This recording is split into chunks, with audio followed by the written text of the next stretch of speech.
Join Stella Academy, Goa's best coaching for IIT, JEE and medical exam preparation. Best online learning experience only at Stella Online Courses.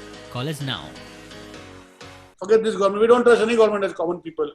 So let us let us take the responsibility of growing this tree back and putting enumerations and seeing that this many trees, because 3 times have been grown, where they will be grown, how they will be grown. Let us work on it. We will sign agreements. We'll put everybody bonding. We'll use responsible citizens who will monitor on behalf of the government or part of this project, so that whatever trees are cut here will be grown here, and they will be shown over a period of next 5 years or 10 years or 15 years that they have grown.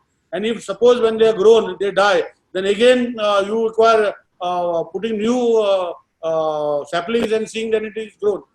This suggestion taken account. I will work on this, come back to you, and we can see that whatever projects are going on, each project component, we take some responsibility, responsible body of Goa. Let us say any responsible body who are there for last 20 years and having association continuously, who are there part of this.